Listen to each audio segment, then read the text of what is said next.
یہ جو نام نہاد احتساب کا عمل ملک کے اندر ہے اس کے حالات آپ دیکھ لیں کہ آج تقریباً 4 مہینے ہو گئے یہ نیب کے آرڈیننس جاری ہوئے ہیں اور یہ کسی کو پتہ نہیں ہے کہ ان نیب آرڈیننسز کو کس طرح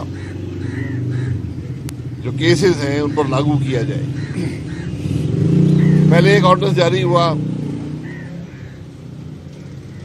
اس کے بعد دوسرا جاری ہوا، اور آج 4 مہینے کے بعد بھی نہ عدالتوں کو علم ہے نہ نیب کو علم ہے۔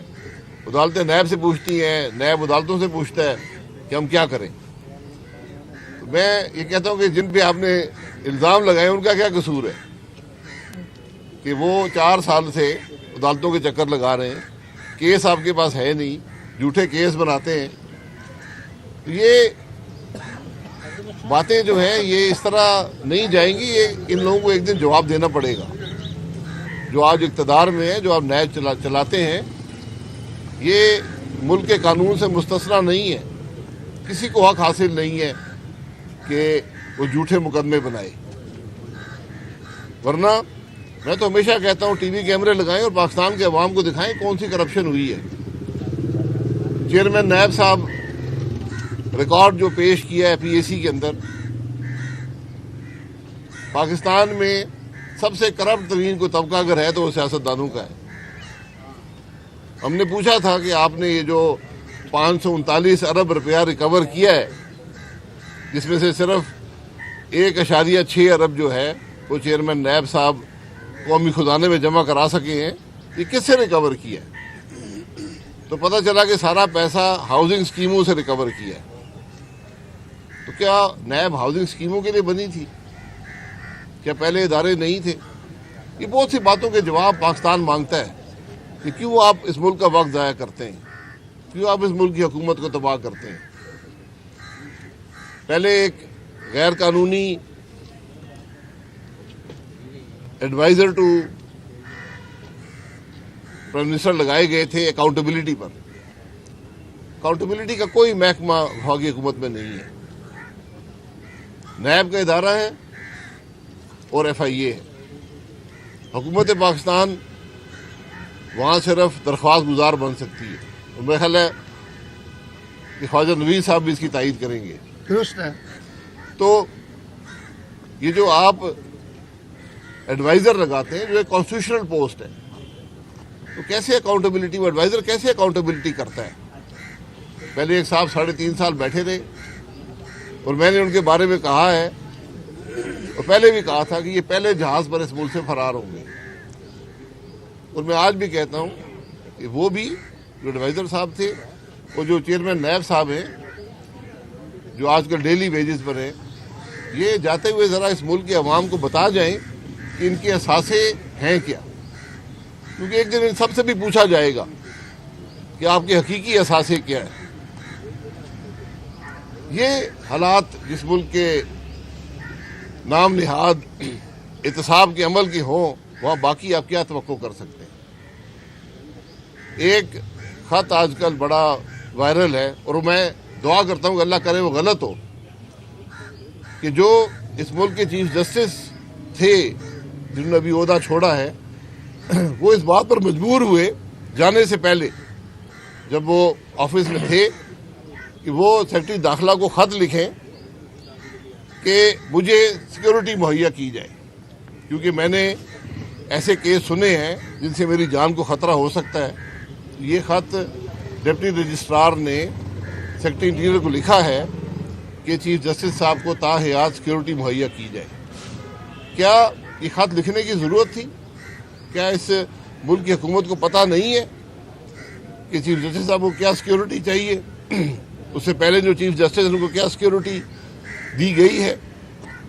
یعنی آپ حکومت کی کارکردگی کا اندازہ یہ لگا لیں کہ چیف جسٹس صاحب بھی مجبور ہوئے کہ وہ دفتر چھوڑنے سے پہلے حکومت سے یہ درخواست کر دیں کہ میری سیکیورٹی کا بندوبست کیا جائے، کیونکہ ان کو شاید یہ پورا یقین تھا کہ جب میں نے دفتر چھوڑ دیا تو میری بات سننے والا کوئی نہیں ہوگا۔ یہ آج اس ملک کی حقیقت ہے، اور بدنصیبی یہ ہے کہ ایک پہلے چیف جسٹس تھے، وہ ڈیم بنانے والے تھے، ان کا نام اس سے مشہور ہوا. جو سابقہ چیف جسٹس ہیں وہ بلڈنگ گرانے کے لیے مشہور ہیں. اور یہ بدنصیبی ہے کہ جو لوگ اس نسلہ ٹاور میں، میرا کوئی عزیز کوئی دوست وہاں نہیں ہے، بدنصیبی ہے کہ جن لوگوں نے بازار سے یہ اس بلڈنگ میں اپارٹمنٹ لیے تھے، یہ بلڈنگ پتہ نہیں 20-30 سال پرانی تھی، اتنی تھی جی. تو آخر ان لوگوں کو جنہوں نے نہ بلڈنگ بنائی ہے، انہوں نے صرف خریدے ہیں، ان کو انصاف کون دے گا؟ یہ آج عدلیہ کی ذمہ داری ہے، یہ سندھ حکومت کی ذمہ داری ہے، جس کی آنکھوں کے سامنے اگر غلط بلڈنگ بنی، لوگوں نے فلیٹ خریدے، تو ان لوگوں کو جنہوں نے اپنی جمع پونجی سے یہ سارا فلیٹ لیے تھے، ان کو انصاف کون دے گا؟ یہ وہ تلخ حقائق ہیں جو ہمارے انصاف کے نظام کے ہیں کہ ہم فیصلے کر دیتے ہیں لیکن یہ نہیں دیکھتے کہ اس کے اثرات کس پہ ہیں. آج آپ کے سامنے اسٹیٹ بینک کا بل پاس ہوا تھا، ابھی بل قانون بھی شاید نہیں بنا، نوٹیفیکیشن کم از کم میں نے نہیں دیکھا، لیکن جو سیونگز ریٹ ہے، جو پاکستان کے پینشنر اور جو لوگ کوئی اور کاروبار نہیں کر سکتے، وہ حکومت کے سیونگ اسکیموں میں پیسہ ڈالتے ہیں، اس کا ریٹ گرا دیا گیا ہے. بینکوں کا سود بڑھا دیا گیا اور سیونگز ریٹ کو کم کر دیا گیا. یہ پہلا تحفہ ہے اسٹیٹ بینک کا. دوسرا، جو ہاؤسنگ لونز تھے جن سے غریب لوگ گھر لیتے ہیں، اس اسکیم کو بھی IMF نے اسٹیٹ بینک کو کہا ہے کہ رول بیک کرو.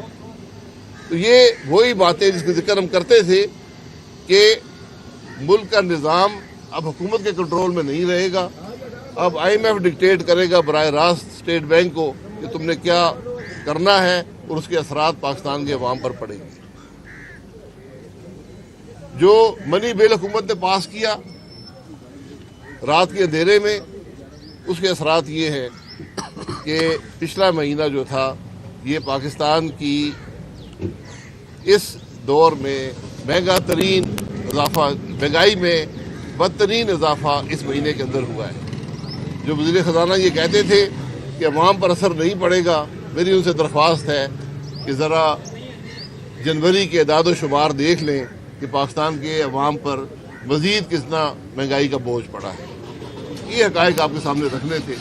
جی، وزیر اعظم پاکستان نے چائنا کا دورہ مکمل کر لیا. ایک تو اس پر تبصرہ کیجیے گا، آپ کیا اس کے خیال میں وہ کامیاب ہوا نہیں؟ دوسرا، اب نیب کا ایڈوائزر جو ہے وزیر اعظم کا، وہ تو آپ کی برادری آ گئی، آپ کا علاقہ بھی ان کے ہاتھ میں، مری کے ہیں اور عباسی بھی ہیں، تو کوئی فرق پڑے گا؟ دیکھیں، ہمیں سب کو بڑی خوشی ہے کہ ہمارے وزیر اعظم چین گئے ہیں، انہوں نے وہاں ونٹر اولمپکس دیکھا ہے، ان کی شاید ملاقات بھی چینی رہنماؤں سے ہوئی ہے. اس کے بعد وہ شاید روس کا دورہ بھی کرنے والے ہیں. تو لیکن وہ بائیڈن نے ابھی ٹیلی فون نہیں کیا. ہمیں افسوس ہمیشہ اس بات کا رہتا ہے کہ بائیڈن ہمیں ٹیلی فون نہیں کرتا ہے. تو یہ دو کامیابیاں تو ہم نے حاصل کر لی ہیں. اللہ کرے بائیڈن بھی ٹیلی فون کر دے تاکہ وزیر صاحب کی پریشانیاں ختم ہوں. تو جو نیب کی بات ہے، یہ برادری کا مسئلہ نہیں ہے، یہ کسی شخصیت کا مسئلہ نہیں ہے. اس عہدے پر آپ بیٹھے ہوں، اس میں ضروری ہوتا ہے کہ اس کی چھان بین کر لیں کہ عہدہ آئینی ہے یا نہیں. میری نظر میں ایڈوائزر جو ایک کانسٹیٹیوشنل پوسٹ ہے، انٹیریئر کا ہو سکتا ہے، اکاؤنٹیبلٹی کا کوئی محکمہ جو ہے وہ حکومت کے اندر نہیں ہے، وفاقی حکومت میں، اور نہ ہی کوئی ARU ہے جو ایسٹ ریکوری یونٹ بنا تھا، جو پچھلے ایڈوائزر صاحب نے کہا تھا کہ میں $200 ارب کے اثاثے لے کر آؤں گا. میرا خیال ہے کچھ یہاں سے اثاثے لے کر ہی گئے ہیں، لائے تو ملک میں کچھ نہیں. سر، یہ آج آپ کی CSC میٹنگ بھی ہو رہی ہے اور پیپلز پارٹی کی یاترا کے بعد MQM بھی آ رہی ہے. اس وقت جو ہے آپ اس کے خلاف جو بھی جماعتیں ہیں یا PDM میں پھر مل کر چلیں گی یا کچھ عرصے کے بعد پھر یہی بات ہے؟ جی، ہم اپوزیشن میں یہ تمام جماعتیں اکٹھی ہیں. اس وقت MQM جو ہے وہ حکومت کی اتحادی جماعت ہے، لیکن Pakistan Muslim League Noon, People Party, JUI، BNP، PK MAP, یہ تمام جماعتیں جو ہیں یہ اپوزیشن میں اکٹھی ہیں، اور ان کی ذمہ داری ہے کہ اس